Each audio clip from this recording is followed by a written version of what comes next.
Oh, transcend the rhetoric. So there's a lot of rhetoric right now. Much of it comes from our media. I'm not here to talk about what media source you listen to. But we all know there's several, and we all know that they're all over the map in terms of conservative, liberal. I'll talk a little bit more about that. You know, Republican, Democrat. The rhetoric is out there. And then there's also the head-scratching medium for me is the social networks in terms of what, really? I hope you're having some of those kinds of perspectives as well, because it's something that's pervasive in our world right now. I don't care what country you're in. I don't care what part of the planet you're living on. It's pervasive. It can also be of great value.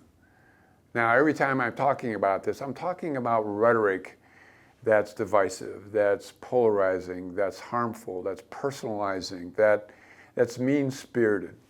And so statespeople learn how to move beyond the vicious cycle of drama, escape. Now, the media, I'm just going to ask you, I'm going to ask you on your own as you're watching whatever your favorite news source is or whatever you're at in your social networks, that, okay, is anyone trying to market fear here? Is anyone trying to market fault? Is anyone trying to assign blame? Is anyone trying to exploit our wounds? Is anyone trying to figure out who is retributively responsible? Who did this? We want a pound of flesh. We want an eye for an eye. I could go into a lot. Carol mentioned restorative principles, practices, and justice in terms of something I was involved in Longmont. And the criminal justice system is highly involved in the pound of flesh. It's very primitive in my mind, eye for an eye.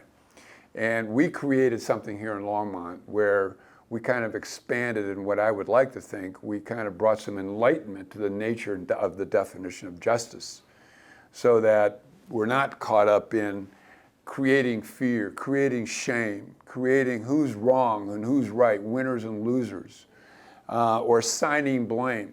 It's an entirely new way of thinking.